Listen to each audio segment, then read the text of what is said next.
والصلاة والسلام على من لا نبي بعده وعلى آله وصحبه ومن والاه. أما بعد،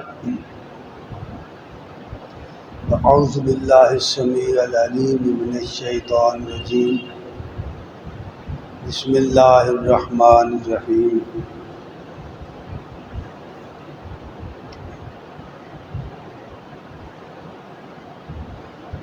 وَأَمَّا مَنْ خَافَ مَقَامَ رَبِّهِ وَنَهَى النَّفْسَ عَنِ الْهَوَىٰ فَإِنَّ الْجَنَّةَ هِيَ الْمَأْوَىٰ.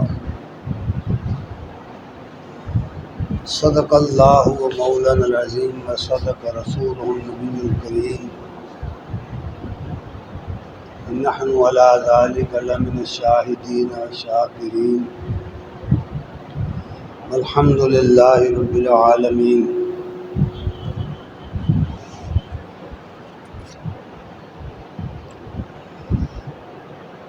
جو شخص اپنے رب کے سامنے کھڑا ہونے سے ڈر گیا اور اس نے اپنے نفس کو خواہشات کی پیروی سے روک لیا تو بے شک اس کا ٹھکانہ جنت ہے. السلام علیکم ورحمۃ اللہ وبرکاتہ. ہر قسم کی حمد و ثناء کے لائق اللہ جل شانہ کی ذات کریم ہے، اور بے بہا درود و سلام محمد الرسول اللہ صلی اللہ علیہ وسلم. مگر اس میں پڑتی ہے محنت زیادہ.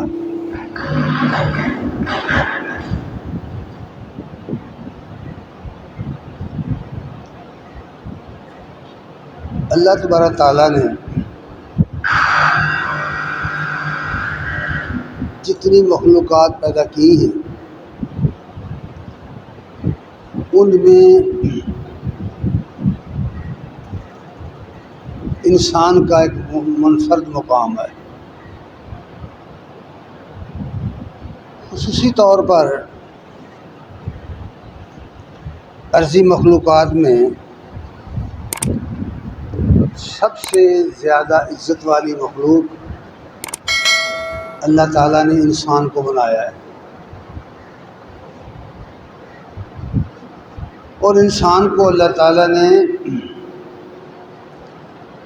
بہت ساری صلاحیتوں سے بھی نوازا ہے. اسے جہاں ایک عقل و فہم عطا کی ہے وہاں اس کو حصول علم کے ذرائع بھی عنایت فرمائے ہیں، اور ان ذرائع کے ساتھ ساتھ پھر اللہ تعالیٰ نے اپنے انبیاء کے ذریعے بذریعہ وحی بھی انسانوں کو علم عطا کیا ہے، جس کے ذریعے انسان اگر چاہے اس دنیا میں بھی اور آخرت میں بھی ایک بڑا مقام حاصل کر سکتا ہے.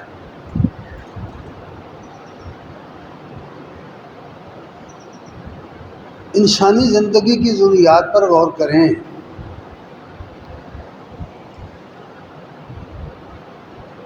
تو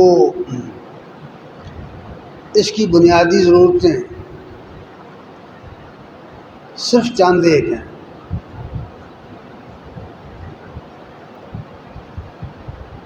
بلکہ صرف 3 ہیں. ایک بنیادی ضرورت انسان کی یہ ہے کہ اس کو امن اور آشتی حاصل ہو، اس کی جان مال عزت محفوظ ہو. یہ انسان کی بنیادی ضروریات میں سے ایک ہے، اور دوسری بنیادی ضرورت انسان کی یہ ہے کہ اس کو اپنا سر چھپانے کے لیے، رہنے سہنے کے لیے گھر ملنا چاہیے، مکان ملنا چاہیے، جہاں وہ اپنی زندگی سکون کے ساتھ گزار سکے۔ تیسری بنیادی ضرورت انسان کی یہ ہے کہ اسے اپنی زندگی گزارنے کے لیے روزی کمانے کے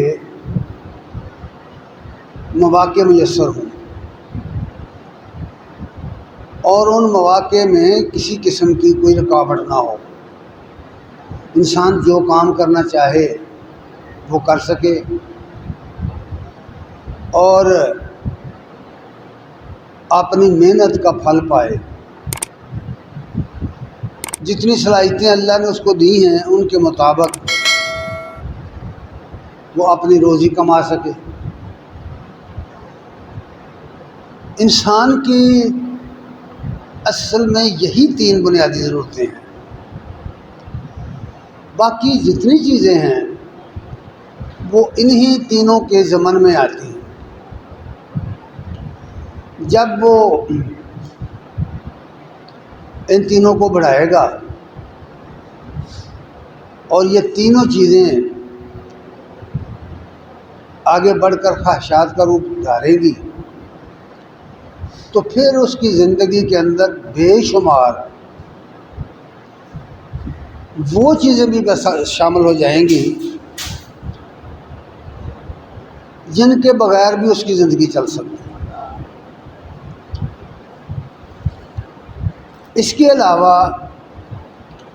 انسانی زندگی کے ساتھ نشیب و فراز کا تعلق بھی ہے۔ انسان کبھی تندرست ہوتا ہے، کبھی بیمار ہوتا ہے، کبھی مختلف حادثات کے نتیجے میں اسے نقصان پہنچتا ہے، اس کے گھر کو، اس کی جان کو، اس کے مال کو، اس کی اولاد کو نقصان اٹھانا پڑتا ہے۔ وہ حادثات قدرتی ہوں یا معاشرے کے پیدا کردہ۔ سماج کے اندر جب انصاف نہ ہو، معاشرتی زندگی کے اندر جب عدل کا نظام نہ ہو، عدل قائم کرنے والی کوئی انصاف پرور حکومت نہ ہو، اس وقت یہ سارے مسائل پیدا ہوتے ہیں۔ اور یہ دنیا کے مسائل ہیں۔ یہ دنیا جو ہے اللہ تعالیٰ نے اس طرح کی بنائی ہے کہ اس میں کوئی چیز ہمیشہ کے لیے تسلسل کے ساتھ ایک طرز پر نہیں چلتی۔ ہر چیز چلتے چلتے اپنا رنگ بدلتی ہے، اپنا روپ بدلتی ہے، کسی نہ کسی حادثے کا شکار ہو جاتی ہے۔ اس طرح انسانی زندگی ڈسٹرب ہو جاتی ہے۔ پھر انسان انسانوں کے ساتھ مل کر بہت سارے ایسے کام جو نہیں کرنے چاہیے وہ بھی کرتے ہیں۔ اس کے نتیجے میں بد امنی پیدا ہوتی ہے، ایک دوسرے کے جان و مال کا نقصان ہوتا ہے، ایک دوسرے کے گھر برباد ہوتے ہیں، پھر یہ سلسلہ آگے بڑھتا بڑھتا جنگ و جدال تک پہنچتا ہے۔ تو گویا یہ دنیا دراصل وہ گھر نہیں ہے جس کا ذکر قرآن نے لفظ دارالسلام کے ذریعے کیا ہوا ہے۔ یہ دنیا اس گھر کو حاصل کرنے کے لیے ایک جگہ ہے، ایک مقام ہے جہاں وہ کھیتی کی جائے گی۔ الدنیا مزرعۃ الآخرہ، یہ مقولہ بڑا مشہور ہے۔ کہ یہ دنیا دراصل آخرت کی کھیتی ہے، جہاں کوئی شخص جو بوئے گا کل قیامت کے روز اسی کو کاٹے گا، جہاں جو کچھ کوئی انسان کرے گا کل قیامت کے دن اس کو بھرے گا، اس کا بدلہ پائے گا۔ یہ اصول ہیں اس دنیا کے۔ لیکن چونکہ انسان چاہتا ہے کہ وہ سلامت رہے، اس کی یہ ساری تینوں چیزیں جن کا ذکر میں نے اوپر کیا ہے اسے میسر آئیں، تو پھر انسان کو جان لینا چاہیے، سمجھنا چاہیے کہ اگر اس نے واقعی کوئی ایسا گھر تلاش کرنا ہے جہاں اس کی عزت، جہاں اس کا مال، اس کی جان، اس کی ذات محفوظ رہے، جہاں اس کی زندگی کی تمام ضروریات بغیر کسی مشقت کے پوری ہوں، جہاں اسے امن اور عاشقی اور سلامتی میسر آئے، تو پھر اس کو اس گھر کے لیے، اس منزل کو پانے کے لیے کام کرنا پڑے گا۔ اور ان میں سے پہلا کام جو بتایا ہے اللہ تعالیٰ نے وہ یہ ہے کہ اس کے اندر اپنا محاسبہ کرنے کا جذبہ پیدا ہو جائے، وہ خود اس قابل ہو کہ اپنی ذات کا محاسبہ کرے، اپنے اعمال کا محاسبہ کرے، اپنے خیالات، اپنی فکر، سوچ اور نظریہ، ان سب چیزوں پر غور و فکر کرے اور سوچے کہ کیا یہ وہ ساری چیزیں ہیں جو اللہ اور اس کے رسول نے ہمیں بتائی ہیں۔ اگر کوئی شخص اس طرح سوچے گا اس نقطے پر تو اسے ضرورت پیش آئے گی کہ وہ ان ذرائع کی طرف جائے، ان ذرائع کو حاصل کرے جن کے ذریعے یہ چیزیں اسے ملیں گی، جہاں سے اسے اس کا علم ملے گا۔ لیکن اس کے لیے اسے ایک کام کرنا پڑے گا، سب سے پہلے اپنی خواہش پر قابو پانا پڑے گا، اور یہ احساس اس کے اندر پیدا ہونا چاہیے، اور پھر اس کو اپنے اس احساس کو جوان کرنا پڑے گا کہ اس نے کل قیامت کے دن اپنی اس دنیا میں گزاری ہوئی زندگی کا حساب دینا ہے۔ اس نے اپنے رب کے سامنے، جس نے اس کو پیدا کیا ہے، پیش ہونا ہے۔ یہ پیشی کا تصور ہی دراصل وہ مضبوط ہتھیار ہے جو خواہشات نفس کا مقابلہ کرتا ہے، ورنہ یہ خواہشات اتنی زوراور ہیں، اتنی طاقتور ہیں اندر سے کہ آدمی کو اگر وہ توجہ نہ کرے تو اس کا احساس ہی نہیں ہوتا وہ کس طرح خواہشات کے ہاتھے چڑھ گیا ہے۔ اس لیے پہلی بات یہ فرمائی ہے کہ اما من خاف مقام ربہ ونہی النفس عن الہویٰ، جو شخص اپنے رب کے حضور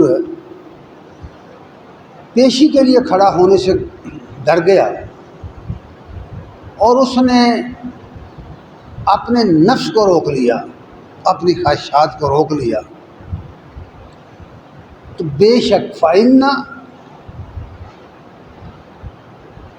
بے شک یعنی اس بات میں کوئی شک پھر نہیں ہے، فَإِنَّ الْجَنَّةَ هِيَ الْمَأْوَىٰ، اس کا ٹھکانہ جنت ہے، اور جنت جو ہے وہاں ان چیزوں کا گزر نہیں ہے، وہ سلامتی کا گھر ہے۔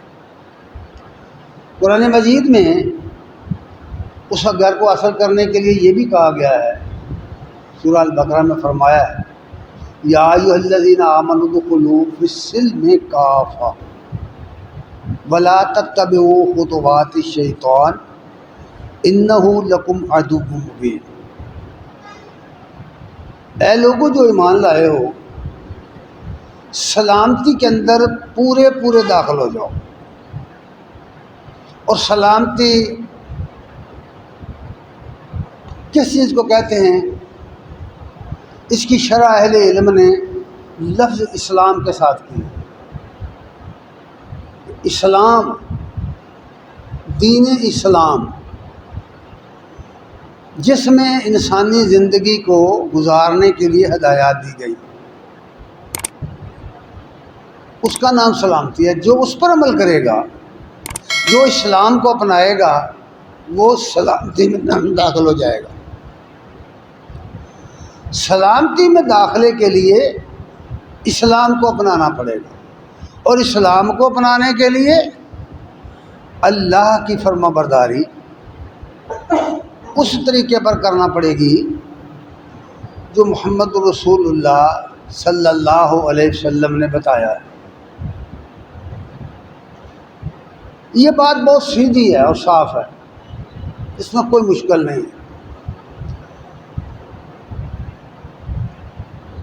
اس لیے یہ بات فرمائی گئی کہ اگر تم زندگی اس طرح کی لینا چاہتے ہو جس میں امن ہو، آشتی ہو، سکون ہو، تمہاری عرش محفوظ ہو، تمہیں فکر روزگار ختم ہو جائے، تمہارا روزگار کی تمہیں کوئی ضرورت نہ رہ جائے، اس دنیا میں تم جو زندگی گزار کر جاؤ تو اس کے پھل کے طور پر، اس کے نتیجے کے طور پر، بدلے کے طور پر تمہیں وہ سب کچھ ملے گا جس کا وعدہ تمہارے رب نے تمہارے ساتھ کیا ہے.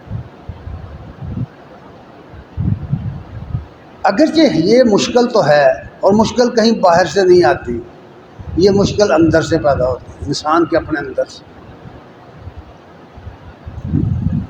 رکاوٹ کہیں باہر سے نہیں آتی، رکاوٹ انسان کے اندر سے پیدا ہوتی ہے. جو شخص اس بات کو سمجھ گیا اور اپنے اندر کا چور پکڑ لیا اس نے،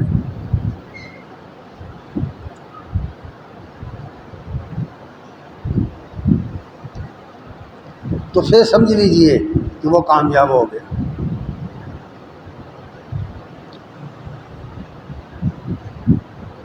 اللہ تبارک و تعالیٰ نے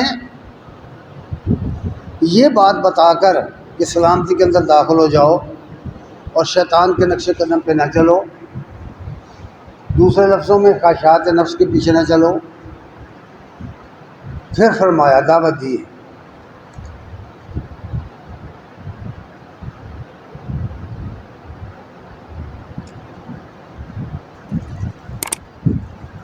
فرمایا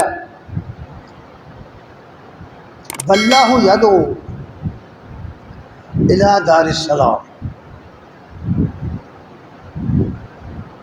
سورہ یونس کی آیت نمبر 26 ہے. قرآن کا مطالعہ کرو یہاں سے. واللہ یدعو الی دار السلام، اور اللہ تعالیٰ تم کو سلامتی کے گھر کی طرف بلاتا ہے. سلامتی کے گھر کی طرف. سلامتی کے گھر کی جو تعریف ہے قرآن اور سنت میں اسے بڑی تفصیل سے بیان کر دیا گیا. قرآن مجید میں جہاں جہاں جنت کا تذکرہ آیا ہے ان آیات کو جمع کر کے پڑھ کر دیکھیے، اور یہ قرآن کے اوراق میں بڑی وسیع پیمانے پر پھیلا ہوا مضمون ہے.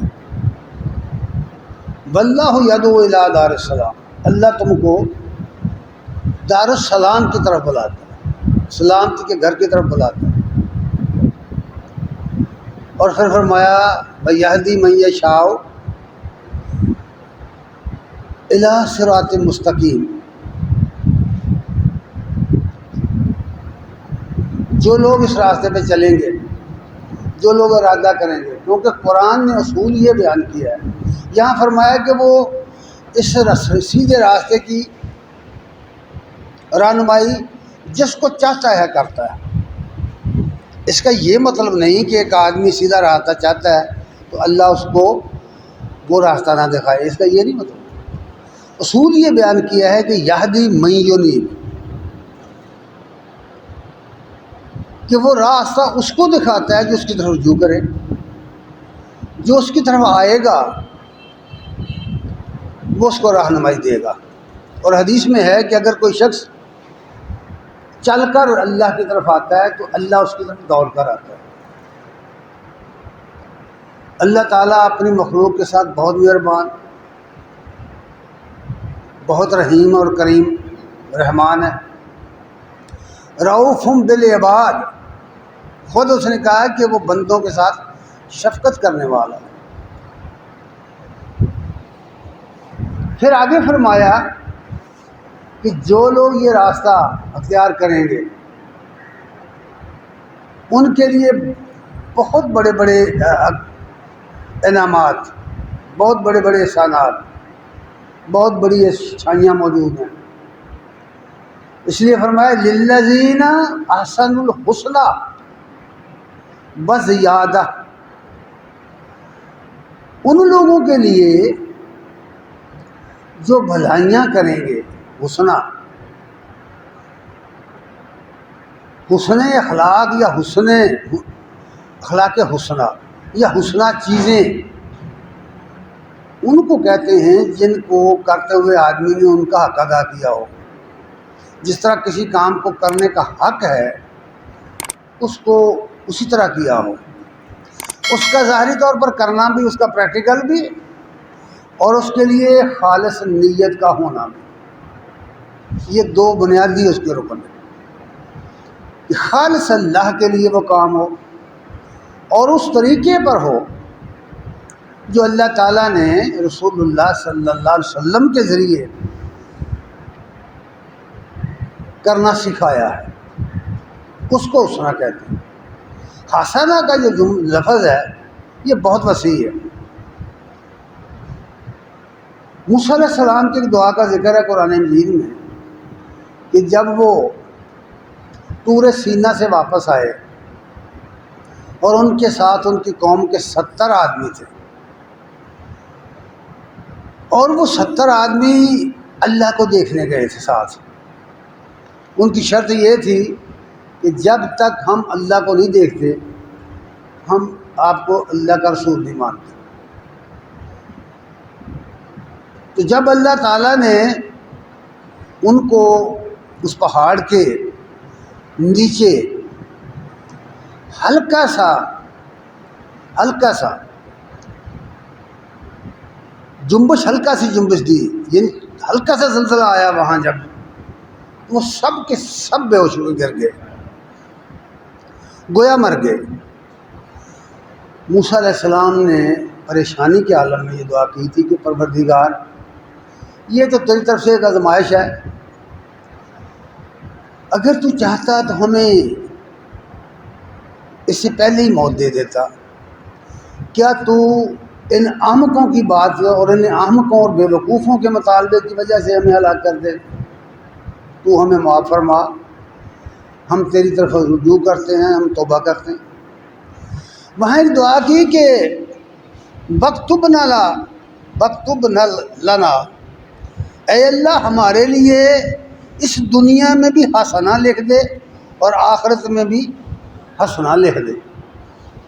اس کے جواب میں اللہ تعالیٰ نے فرمایا کہ ہاں، میں یہ حسنہ ان لوگوں کے لیے لکھوں گا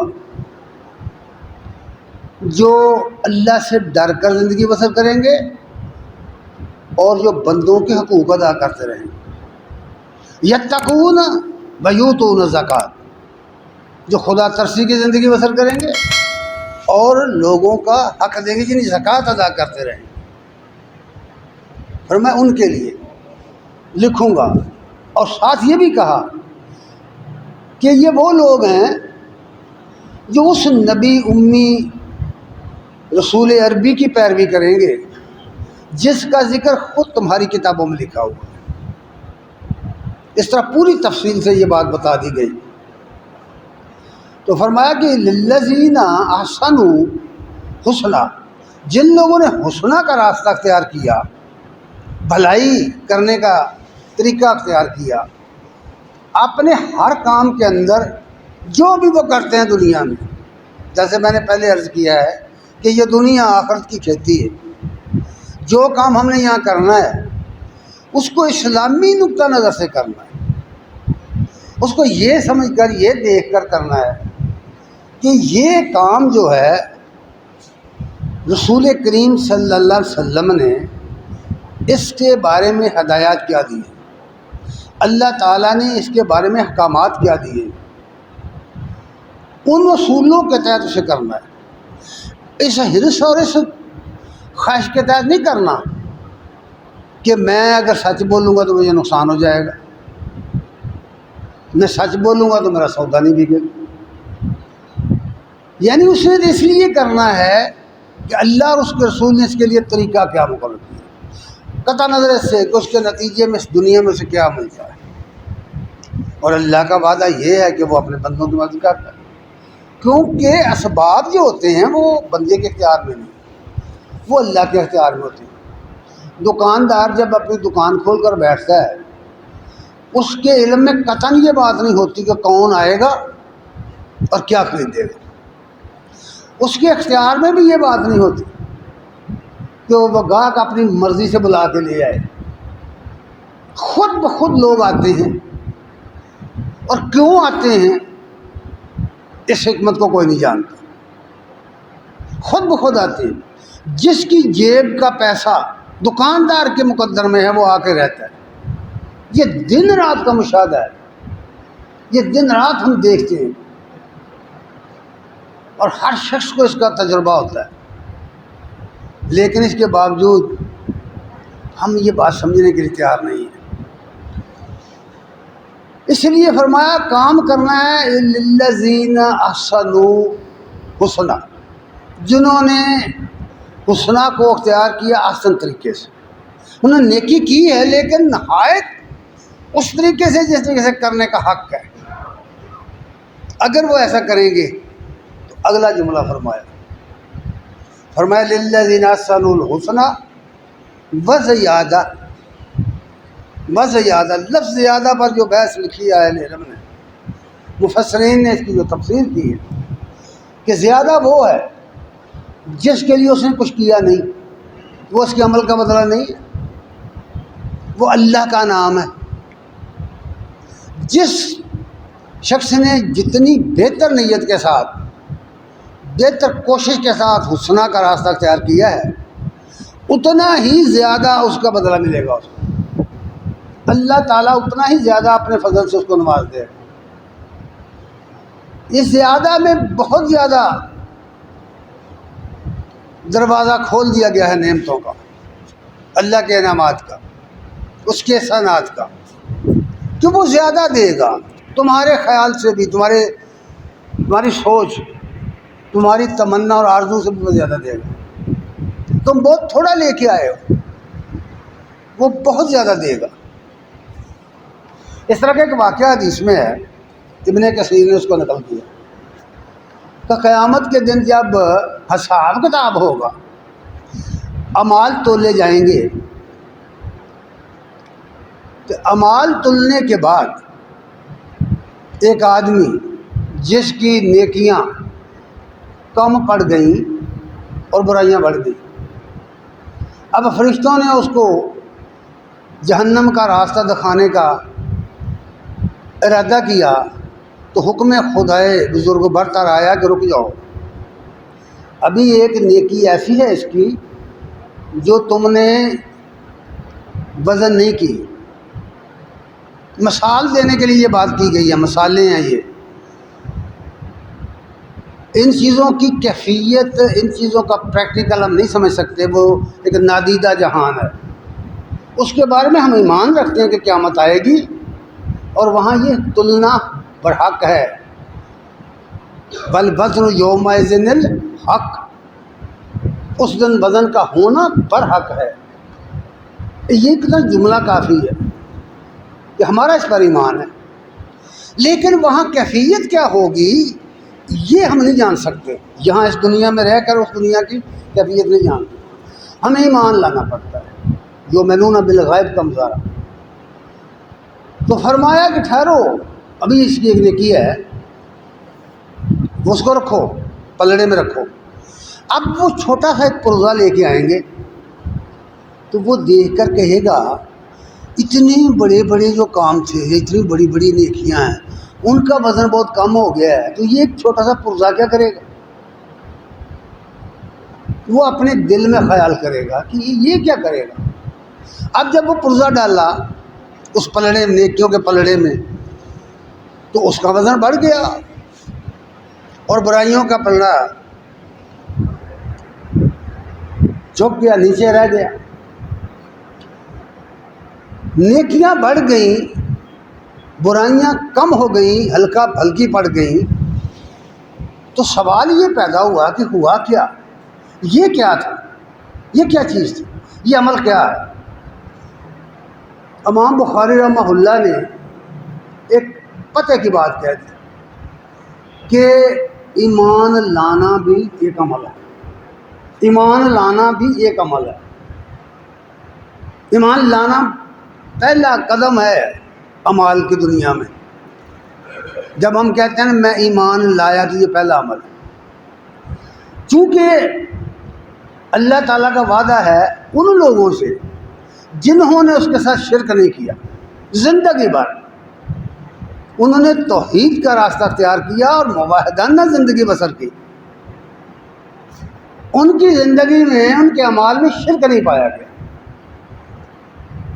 اسی لیے نبی صلی اللہ علیہ وسلم نے فرمایا من قال لا الہ الا اللہ فدخل الجنہ، جو اس بات پر ایمان لے آیا کہ اللہ کے سوا کوئی الہ نہیں، وہ جنتی ہے۔ اور یقین تو پیدا کرے، پھر اپنے عمل سے، اپنے قول سے ثابت تو کرے کہ واقعی